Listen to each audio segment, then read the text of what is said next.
Have you ever heard of Patiala Distillers Limited and the slanders behind it? Have you in any case second guessed your loyalty on the consumption of their products, which have had constant fights from the legislators? Do you think that whatever has been uttered against them is all true? Well, we're about to find out because the Patiala team, through their lawyer Danson Omari, has taken the initiative to answer your questions with proofs that all you've been hearing is nothing but speculations.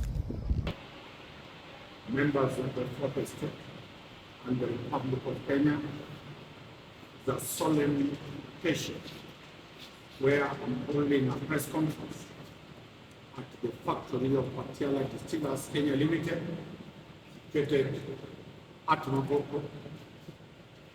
Incidents of this are as follows: that this company was established in the year 2009. It has been in existence from that time to date. The company Patiala is registered to manufacture alcoholic drinks. It is licensed by all the agencies that are supposed to license it: KRA, KEPS, and all the others.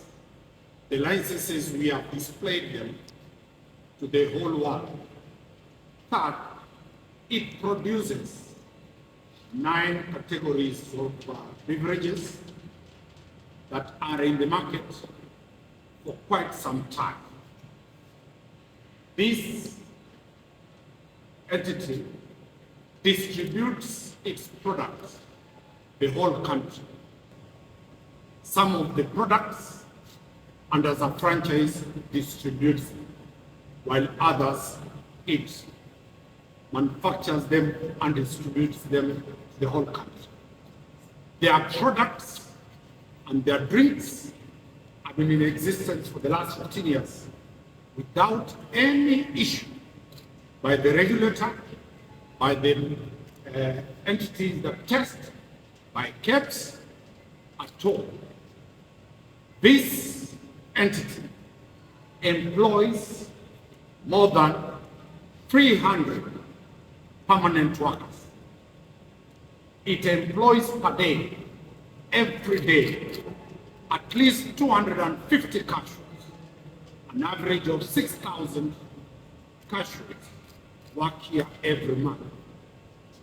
Into the exchequer, every year, Patiala distributors pays taxes to the tune of 1.2 billion Kenya shillings. It's among the large tax organizations that contribute the largest amount of tax in this country. Since the inception, it has contributed to over 20-something billion shillings into the tax regime of this country.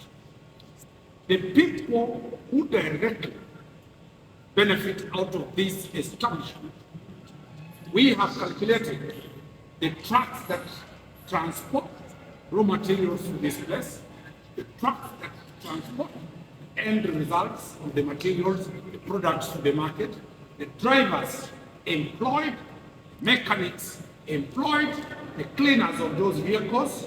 Then we have a shopping place, as you have seen outside, the ecosystem, the road infrastructure. When Patiala came here was nowhere. Electricity was nowhere. Today, we have a vibrant economy.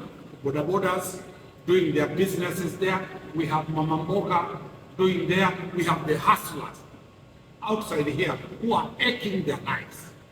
The indirect employment, those are wives, those are children who go to school, those are husbands, those are parents. We have almost 10,000 Kenyans benefit indirectly to this industry.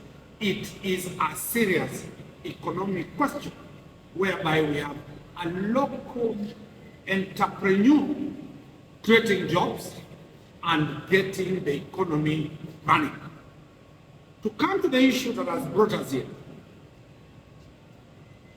Patiala distributes its brings to a constituency called Madeira, constituency in Nyeri County, specifically to a town called Karatina. Allegations arose that there are two products, the diamond ice and flying horse, that drink is not licensed, it is illicit. The police invaded the distributor from Karatina and took several cartons and several crates of beer to the police station. Owners were summoned, samples were taken. Kenya Revenue Authority cleared the consignment that it complies with all the tax regime.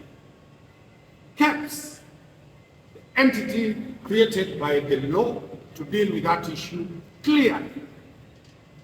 All the other entities, plus the government chemist, cleared the drink. And therefore, our plant, the directors, owners, Patiala distributors were never taken to court or charged. The consignment was left. Upon the owners asking for the release of the consignment that was put in an inventory, the police, without any notice, without any lawful possession, without any reason to confiscate that drink, refused to release the drink. Only yesterday, to see from the social media, the member of parliament from Madeira and the senator from Nyeri, the senator of Nyeri, pretending that they have gone to a police station, they have raided a police station, and they have taken the experts. If a plants were going to be charged, those were experts in an area that is properly secure. An invasion into the police station at the district, a sub-county headquarters that has more than 200 armed policemen with more than 2,000 guns, and armed women, 20 of them or 30, led by the area member of parliament, led by the senator, walked in. There was no breakage, there was no fire exchange, there was no any artillery exchange. They walked in and were supported by the police. They removed the consignment of our plant, destroyed those consignments at the glare of the cameras. The elected leaders purported to have done their own tests at parliament and found out that the consignment was contaminated and it was illicit. There is no chemical analysis presented by members of parliament to justify that action. Aggrieved with that, as my clients, they instructed me, I have written a letter to the director, the chair of IPOR. I've written a complaint pursuant to the director of public prosecutions, directions that whenever the police misbehave, we make a formal complaint to the chair of Independent Policing Authority. 2, I have full instructions again, and I've done that, to write to the EACC, the Ethics and Anti-Corruption Commission,